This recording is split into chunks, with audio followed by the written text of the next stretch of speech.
The field of photography is ever growing, ever evolving. So there is something new to try and something different techniques to explore every day.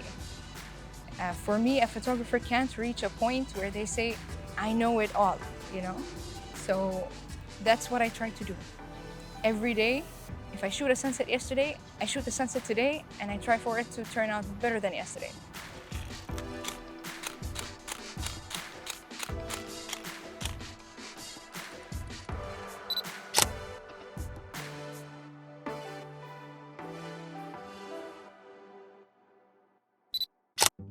My name is Basma AlHashimi.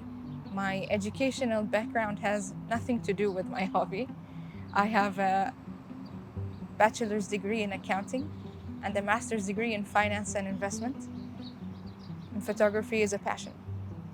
It started when I was on vacation in Scotland in 2010. I had a small Sony Cybershot camera, the one that slides down. It was a family camera, but it was as if it was Basma's camera. So I was taking everything with it in terms of photos and videos. Basma's camera, not the family camera. It was in my hand, and halfway through our tour, it ran out of battery because I didn't switch it off.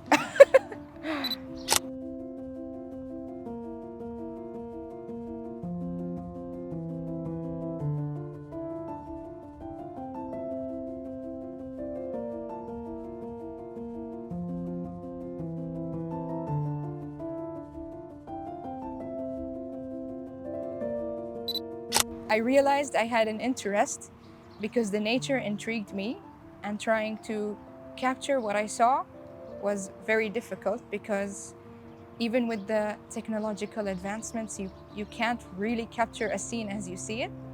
So that challenge for me was interesting. That's when I knew I loved photography. I was on a school trip in 2009. I believe I was in 3rd or 4th grade. And one of my classmates sent me an old photo from one of our field trips. There was Basma standing in a factory or somewhere with a film camera taking photos. I didn't know, yani. I didn't know. But it was earlier than 2010.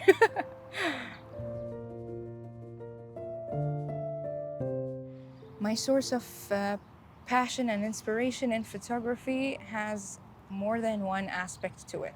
The role models I have, the people I idolize, the photographers. I have met 3 professional landscape photographers who made me better. I started doing photography properly in 2012.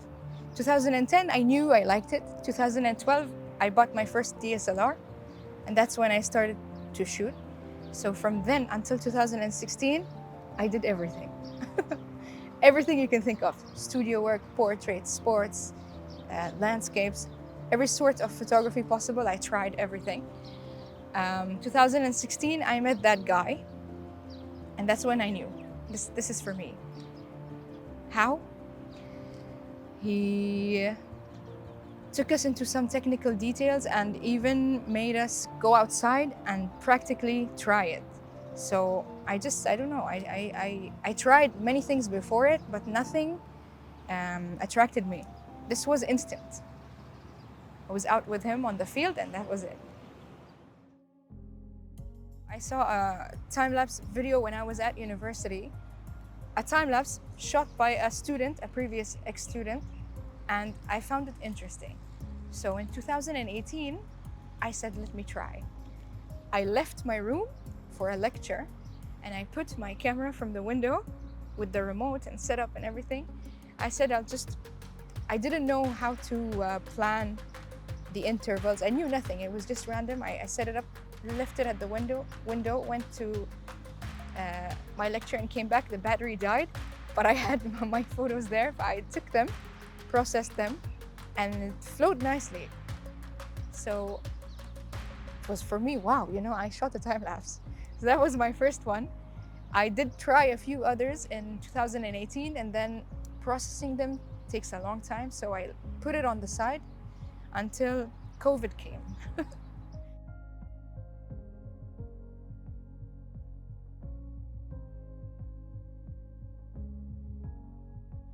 Time lapses, I didn't attend any courses.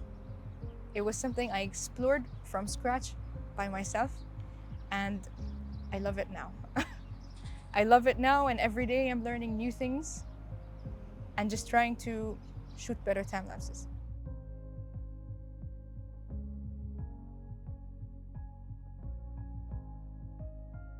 The idea of a time lapse is taking a series of shots at set intervals for a set period of time. So I can decide to shoot this sunset, for example, for 2 hours at a set interval of, say, 20 seconds. And I would take a picture every 20 seconds for 2 hours. That later has to be stitched together into a video, and that forms a time lapse. Now, sunsets are very slow to actually watch. It's a slow process that takes quite a long time to happen. When you shoot a time lapse rather than a full-on video, you don't need to shoot a continuous video of the sunset, because taking set intervals is more than enough frames that you would need to speed up the movement of the sun and actually see what happens without, having huge files of video footage. You just end up with a series of images. The set interval in between the frames depends on the speed of the movement you have happening. So if I'm shooting a sunset and there's nothing else going on, I can shoot a frame every 20 to 30 seconds. But if I have a street and I'm shooting a time lapse of the street, a 20 or 30 second interval will not be very useful, because you're gonna end up having not continuous footage. It's gonna look cut off when you process it. If you're gonna shoot a street where you have quick movement of cars, maybe a 2 second or a 3 second interval at most would get you a smooth flow of movement. The goal is to achieve a smooth flow of movement without interruptions. Look at this beautiful view. Beautiful sunset. My first landscape photo, I took it from King Faisal Corniche. It was with Mohammed al-Sultan. It was my first ever properly shot landscape and processed. And when I posted it, for me, it was different. And that was during the summer after my first year of university. So I went back to university. I was part of a photographic society. I was a member at the time. We used to meet every week and do a different type of photography each week, just as a group. It was a fun extracurricular activity. So when I came back after that summer, we get together and we share photos on a group and we shoot together. And they always ask me, what did you do? And I say, what do you mean? And they said, you just met one guy over the summer and you come back completely different. So that was for me an influential shot, because it changed the way I did a lot of things. Even the way I edited, everything started to shift after meeting that guy. He showed me techniques that made landscape shots look good, that you wouldn't really need ever when you shoot a person standing against a tree or shooting sports. You can't use these techniques. So for me, this technical part was interesting. It made me want to do it more. It's not easy. I'm not going to tell you it's easy, but that's the part that was attractive to me. All of my family and all of my friends, they all support what I do and they enjoy it. Sometimes they even enjoy it more than me. So I thank all of them, because this support and the praise that I get from them, it helps me. I also appreciate the criticism that comes with everything, because some of it is constructive, it helps me improve, and some of it is just criticism. And that's a thing that every photographer will face, but shouldn't affect you not so often, but I do get it a few times. People talk about my editing style, that it's too colorful and it's too dark and it's this and it's that. Occasionally, even about the time lapses I post, some people say the music doesn't match, but I don't care. I don't care, not about my content, I don't care about their opinions. When I pick music that fits on a certain time lapse, it has to fit for me. I need to feel, I don't know if that makes sense to people, but I need to feel it with the music. And if I feel it with the music, it's not so important that my critics feel it with the music. You learn more with time. I look at my current editing and I compare it with my editing from 5 years ago, 10 years ago even. I do that occasionally. I pull up my old images and I re-edit them. And it's not the same as I would do it 5 years ago. But you progress with time and you build your identity. So if people criticize your editing, don't listen to them.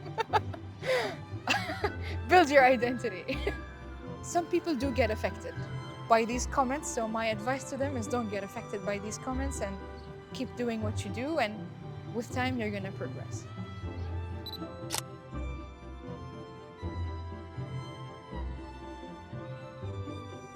I started sports photography in 2015 or 16, I can't remember. I was a marketing photographer for my university's students' union. So I covered sports matches that happened at home, on campus, every week. Every sport you can imagine. Nothing left out. I shot tennis, I shot basketball, I shot American football, I shot volleyball. I don't think that there are sports that Basma hasn't covered. Even lacrosse. I shot lacrosse. I shot hockey. Everything. So I enjoy it, but the main thing I did cover more was basketball games. I play basketball. I used to play for the university's second team. And when we didn't have games, I would shoot the games of the women's first team. So it was mainly basketball. Even though if I were given a choice, I would rather shoot sports outdoors because lighting and capturing action is much easier, produces higher quality images. But indoors, you have poor lighting and you still have to capture the action, so your image resolution takes a hit. The community of photographers in Bahrain is big and it's nice, and they regularly support each other, help each other, give each other tips, and go out on shoots together. So we grow together collectively. Teaching you new tips by helping you look at things from a different perspective. Everyone has his own, so when you are exposed to several different ways, it might trigger something that helps you improve your own photography. It's not really a message. Maybe you could call it a message, but my goal when I shoot every time is I try to include a landmark of Bahrain. I like it when someone looks at the photo, they look at the photo and they know just by seeing it, this was shot in Bahrain. I can't take a photo of a sunset and the sea, but then I'm gonna have people asking me, where did you take this? But when I have something that shows Bahrain, it's Bahrain. I like to show Bahrain in some form or the other.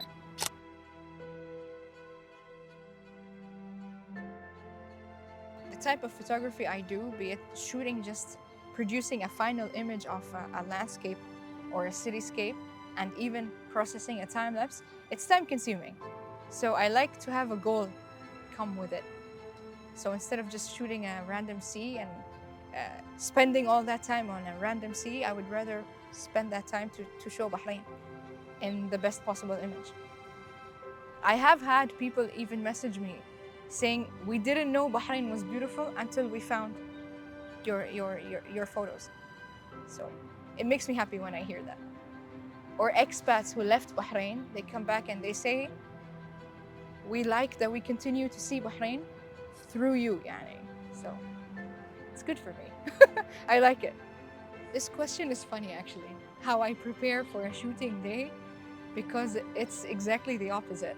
I don't prepare for a shooting day. 90% of my shoots don't have any planning.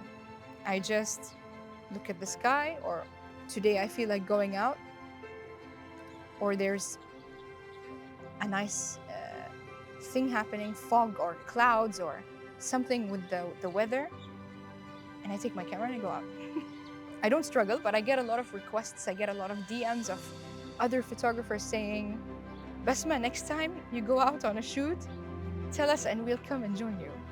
The problem is I never know when my next time is. It's just random. So I find it difficult because the time I decide, it's already a short notice even for myself. So I never really have time to tell other people about it. You asked about the places that I like to visit. I did the same with the Tree of Life. I was sitting last year or the year before, 2022. I was sitting with my aunt and she told me the Tree of Life, and I told her, I've never been to the Tree of Life. And she looked at me, she said, you're Bahraini and you're born and you're raised here and you never went to the Tree of Life? I said, no. So I had to go. And I planned it with a supermoon that was in August in 2022. I got there ready, Basma, early. When I plan such moon setting shots, which happens early in the morning, I have to leave home at 3 a.m. sometimes at 2:40, just to get there in advance to be able to see where the moon is setting and align it against something that I like. So Basma woke up really early that day. As I said, I live in Msaytin, so it's really like traveling all the way to the Tree of Life. And I got there, the conditions were so bad. It was humid, it was dusty, it was cloudy. I had the moon really like above the tree, quite high up, not clear. It got a bit lower and disappeared. No supermoon that day. No supermoon that day, and then the conditions were just very bad. Dust and humidity and clouds. Impossible. We had some photographers who shared from that morning photos of the supermoon. We know it wasn't real because we saw what the reality was. And I was not satisfied. I posted it, like I said, terrible quality, but I posted it just so I can have a reference. 1 year later, there was another supermoon, and I said, this one has to be at Tree of Life. So I left home before 3 a.m. and I drove there. Before 3 a.m., I was alone on the road. I was alone with the Tree of Life. When I got there, it was dark, but the conditions were perfect. Everything was so clear. The moon was huge and it was setting. And I even got a time lapse of it setting through the tree. My main image, I decided for it to be my main image, was when it was just above, before it went through it.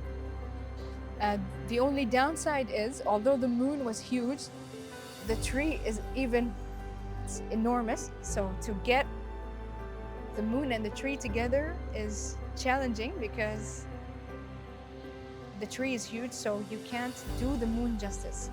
To have it show with the whole tree when the moon was so much bigger than it looks in the photo. But I needed the whole tree.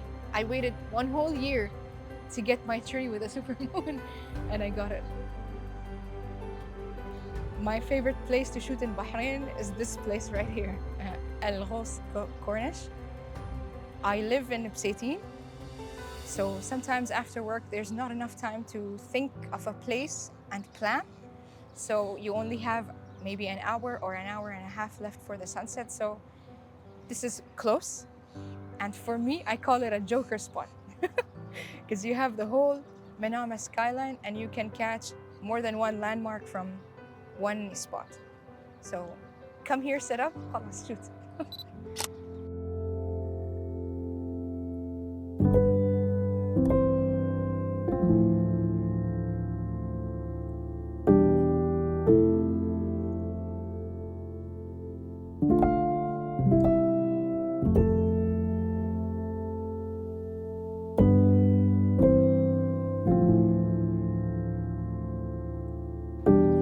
They qualified for, the women's first team qualified for the National Cup basketball tournament.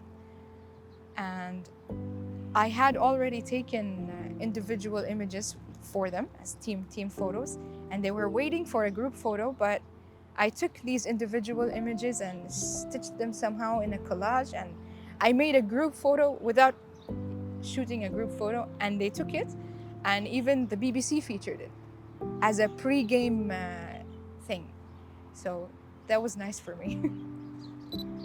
A few months ago, I shot a training session for the Bahrain women's national futsal team. It was their last training session before they played a tournament in Thailand. They came third place, which is great. I was supposed to join them on the trip to cover their games, but it was too much of short notice for me, so I had to apologize, but hopefully in the future there will be something.